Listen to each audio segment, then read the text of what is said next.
Oke, thank you banget Pak Jeffrey buat jawabannya ya. Itu teman-teman perlu di highlight ya. Kalau tadi tuh yang terjadi saat ini teman-teman hanya fokus untuk trading gitu. Padahal kita yang ada malah kalah terus gitu ya Pak Jeffrey. Bukannya Iya, bukannya kita yang mengalahkan market, malah kita yang dikalahkan gitu oleh market. Oke. betul. Pak Jeffrey, ini kan untuk teman-teman investor ajaib memang masih banyak sekali yang beberapa yang pemula gitu ya. Dan kalau Mm-mm. kita lihat kan saat ini nih udah mulai mendekati Ramadan, kemudian nanti kan ada THR gitu ya.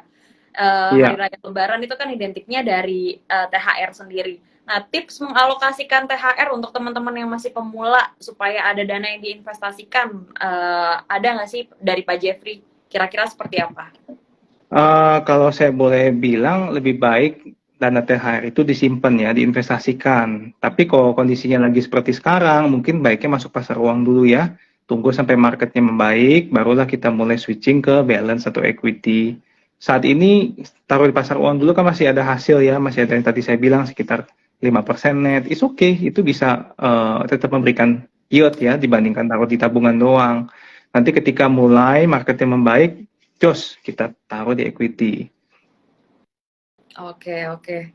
Ya, Pak Jeffrey mungkin kita lanjut ke Q&A ya. Kayaknya udah banyak nih Q&A yang ada di Oh, kolom oke, boleh. pertanyaan.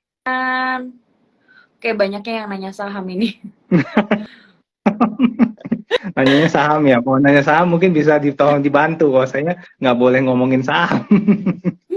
Oke, ini ada pertanyaan dari Putra Hadian. Apakah efek dari Silicon Valley Bank yang kolaps bisa berdampak langsung ke market Indo secara ekonomi gitu? Bisa dibantu Pak Jeffrey? Oke. Kalau boleh dibilang sih, menurut kami ya tidak akan berdampak secara langsung. Kalau boleh dibilang, karena exposure dari bank-bank di Indonesia itu belum se-comprehensive, belum se-sophisticated yang ada di bursa Amerika. Mereka di sana lebih ke derivatif produk lebih banyak, sedangkan di Indonesia kan lebih banyak uh, produk vanilla ya untuk investasi. Jadi boleh dibilang kami masih di kita itu masih cukup aman.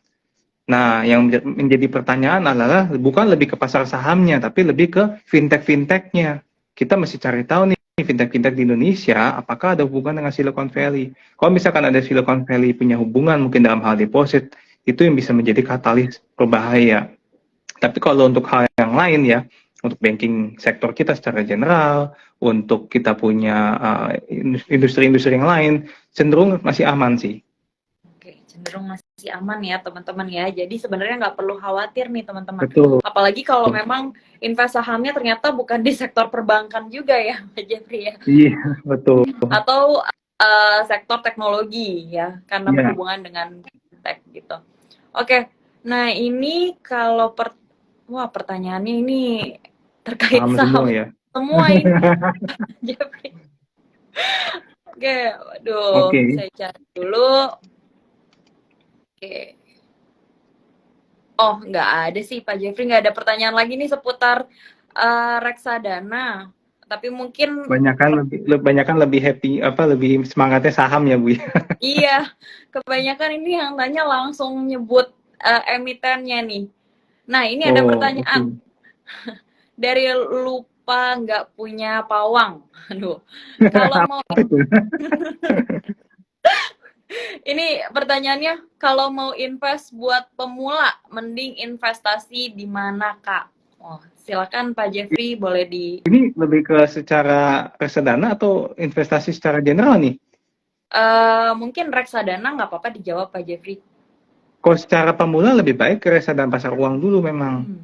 Tetap karena kan yang masih pemula itu kan masih benar-benar nggak ngerti apa-apa ya, masih ngertinya instrumen investasi itu deposito, taruh yang aman. Nah, demikian pula dengan reksadana pasar uang kan mirip ya. Jadi lebih baik taruh situ dulu sambil belajar-belajar mengenai market. Nanti barulah dari situ pelan-pelan cicil pelan-pelan di redeem untuk pindah ke saham, balance gitu. Oke, jadi teman-teman boleh pertimbangkan RDPU terlebih dulu ya untuk investasi, apalagi teman-teman yang masih pemula. Nah, oke, ini pertanyaannya Ini nih Ada yang bagus nih Pak terbaru itu. Jeffrey. Ini pertanyaannya tadi sih sebenarnya udah banyak juga dijelaskan ya, tapi boleh dicoba jawab Pak Jeffrey. Untuk Mm-mm. saat ini lebih prefer masuk ke RDPU atau RDPT ya? RDPT itu berarti pendapatan tetap Tetap gitu ya. ya. Heeh. Pendapatan tetap dan RDPU adalah dua pilihan yang baik, tapi kita harus lihat pengelolaan dari reksadana pendapatan tetap itu aktif atau pasif. Karena itu nanti hasilnya berbeda sekali. Kalau pasif artinya hanya beli-beli bonds gitu ya, lalu didiamkan saja, itu nanti hasilnya nggak akan terlalu maksimal dan biasanya kalah terhadap benchmark. Tapi kalau misalkan itu aktif pengelolaan ya dan juga ditambah isinya pun campuran dengan reksadana dengan obligasi korporasi, biasanya hasilnya bagus, akan Oke. lebih stable. Berarti dua-duanya tuh sebenarnya masih oke ya Pak Jeffrey ya?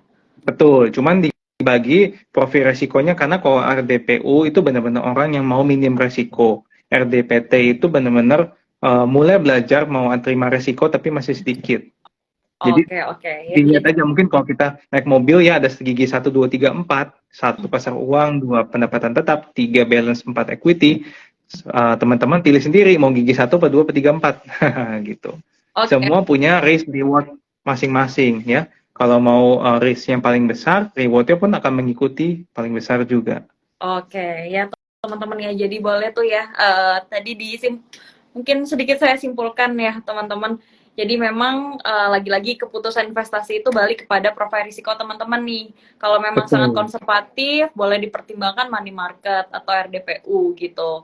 Ya, Dan tentunya risiko dengan return berbanding lurus ya Pak Jeffrey ya. Artinya kalau betul. mau return yang tinggi, risikonya juga tinggi gitu di balik itu. Too good to Iya, be true kalau betul maunya sekali. return yang tinggi tapi low risk gitu. Itu Oke. nggak ada. Biasanya kalau returnnya tinggi tapi low risk itu bodong ujung-ujungnya. Ya, oke, thank you jawabannya Pak Jeffrey. Kemudian ada lagi pertanyaan. Nah, ini bagus Pak Jeffrey nih, karena nanti malam kan ada data inflasinya Amerika Serikat ya yang Betul, akan ada rilis. CPI. Kira-kira gimana prediksinya dan pengaruhnya apa ke market nih? Market global dan market Indonesia juga. Sebentar ya, kalau nanti malam itu forecast-nya apa sih? Sebentar, saya sendiri juga belum bentar ya.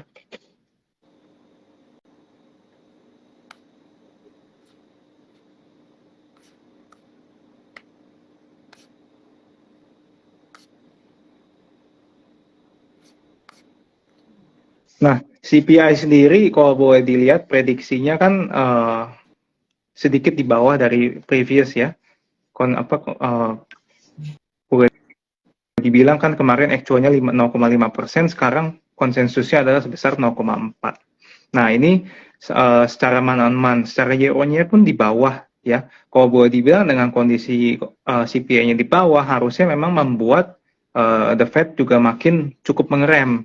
Ini harusnya menjadi katalis untuk the Fed bilang, oke, kalau gitu kita rem dulu, nggak usah 50 basis point. Tapi baik lagi ini kan kalau ekspektasinya konsensusnya tercapai ya, exactly 0,4. Kita nggak tahu, nanti kalau ternyata hasilnya di atas itu, ya terjadi skenario sebaliknya. Cuman baik lagi ini nanti pengaruhnya kan lebih ke bursa US pada malam hari ini. Kalau bursa Indonesia mungkin kita masih wait and see juga untuk besoknya karena kita masih belum tahu hasilnya. It's very early to tell. Oke, oke. Jadi teman-teman kita memang masih menunggu ya apakah sesuai dengan konsensus atau prediksi atau enggak gitu. Karena biasanya karakter market di Amerika Serikat sendiri akan merespon negatif apabila hasilnya itu ternyata above konsensus ya, Pak Betul. Jeffrey ya. Oke, Iya. thank you Pak Jeffrey buat jawabannya. Ini pertanyaannya langsung banyak yang masuk nih Pak Jeffrey nih. Kayaknya Paham teman-teman udah semua ya. mulai antusias nih. Oke, ini ada pertanyaan dari Warshita. Strategi yang investasi yang cocok untuk market yang lagi bear seperti saat ini, dollar cost averaging atau lump sum gitu kali ya?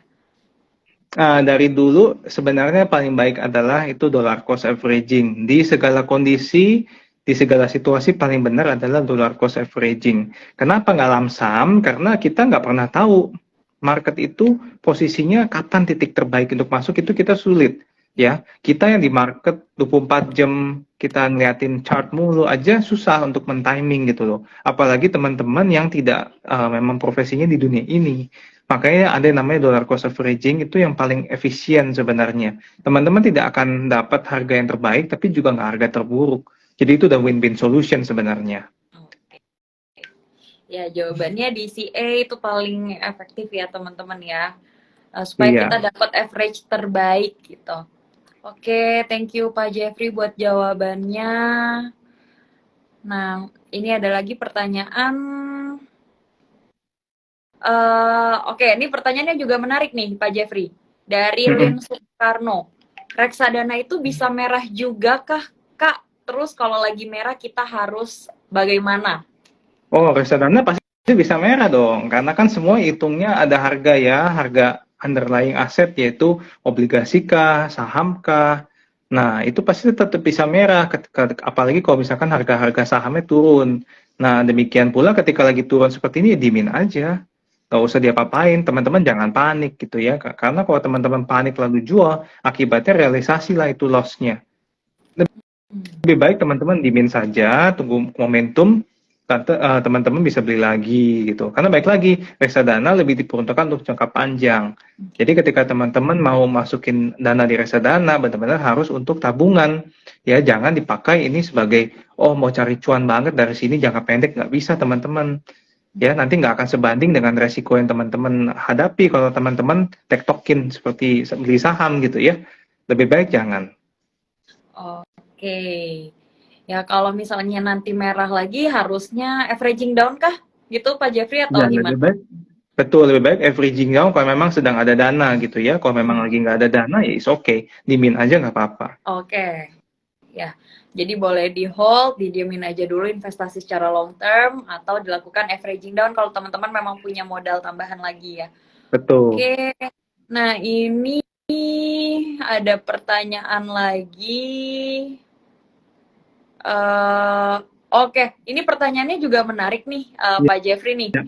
Kayaknya teman-teman udah mulai detail banget, pertanyaannya udah deep. Ini kalau ada emiten saham melakukan stock split, apakah akan ngaruh ke reksadana saham, di mana sahamnya itu ada gitu di dalam komposisi dari equity fund tersebut. Kira-kira gimana, Pak pasti dong Jeffrey? ada efeknya. Hmm. Kan stock split itu biasanya pada umumnya katalis dari sebuah stock split adalah membuat saham beredar lebih banyak sehingga lebih gampang dijangkau oleh publik ya. Sehingga biasanya pun akan lebih menaikkan harga saham biasanya. Walaupun tidak selalu terjadi, tapi biasanya seperti itu. Nah, itu akan tentu mempengaruhi imbas dari reksadana yang berinvestasi kepada emiten tersebut. Kalau naik ya dia akan ikutan naik tentu. Tapi apakah secara langsung? Ya secara langsung. Misalkan kita ngomong BBCA ya, sebelum stock split harganya berapa, sekarang menjadi berapa. Ketika dulu BBCA dibeli di sebuah reksadana saham, ketika nanti habis stock split kan ikut naik tuh. Ya tentu porsi BBCA di dalam reksadana saham itu akan ikut naik, pasti. Cuman apakah secara nilai reksadana hari itu juga naik absolut? Ya tidak, karena kan tentu mempertimbangkan ada saham-saham lain, ada obligasi lain di situ ya. Ketika saham-saham lain, obligasi lainnya itu turun, ya tentu memberatkan si kenaikan BCA itu. Oh, Jadi pasti jawabannya yes ada impact-nya, tapi apakah langsung direct? Yes direct, tapi secara harga gimana? Ya tergantung dari komposisinya. oke, oke, oke. Thank you Pak Jeffrey buat jawabannya. Jadi akan impact karena memang most likely ya teman-teman ya saham yang ada aksi korporasi berupa stock split biasanya kan secara likuiditas lebih baik gitu sehingga pergerakan harga Hmm. sahamnya juga bisa lebih naik gitu ya, lebih bullish Iya, gitu. betul. Dan ujung-ujungnya akan mempengaruhi dari sisi returnnya reksadana saham juga gitu. Iya. Oke. Nah, ini banyak banget pertanyaan. Kita jawab nggak apa-apa ya, Pak Jeffrey, satu-satu ya. Nggak apa-apa. It's okay. Oke. Nah, ini ada pertanyaan. eh oke, ini pertanyaannya dari Ongga_Romas. Ada isu akan krisis secara global nih. Nah, kira-kira gimana sih nasib saham di dalam negeri ini? Di dalam pasar saham dalam negeri gitu. Gimana Pak Nah, Jeffrey? kita kan bukan cenayang ya, kita nggak tahu nih. Kalau dibilang namanya potensi pasti ada. potensi resesi dari dulu juga sudah ada, dari 2020 selalu hidup kita dibayang-bayangin dengan resesi. Potensi resesi ya, COVID selesai, Ukraine diserang, sekarang ada lagi yang lain. Jadi memang tidak akan pernah habis ya. Jadi boleh dibilang di sisi kita jangan pusingin itu semua. Pusingin adalah bagaimana kita mengantisipasinya. Itu yang paling penting. Nah, mengantisipasinya yang terbaik adalah dengan kita harus diversifikasikan aset. Ketika berinvestasi, ya kita diversifikasikan. Kalau teman-teman profil risikonya yang rendah risiko, lalu takut dengan potensi adanya krisis, ya jangan beli reksadana saham, teman-teman. Belilah reksadana pasar uang, paling banter juga pas pendapatan tetap, sudah cukup. Nah, itu dia. Yang paling penting gini, ketika kita mau berinvestasi, itu kita harus disiplin. Disiplin dengan kita punya profil risiko sendiri nih. Ya, jangan kita ngikut-ngikutan. Oh, lihat teman-teman cuan besar, kita mau ikutan. Lantas kita mengorbankan kita punya profil risiko. Kita pengen seperti orang lain, dan itu yang bikin kita hancur. Ya, sesuaikan dengan profil resiko masing-masing. Kalau kita memang orangnya belum ngerti, takut-takutan, ya udah masuk aja ke pasar uang. Itu duduk diam juga pasti dapat duit, karena seperti deposito. Bunganya pun cukup baik gitu ya, dibandingkan deposito kan kecil sekali. Ini masih lebih baik gitu.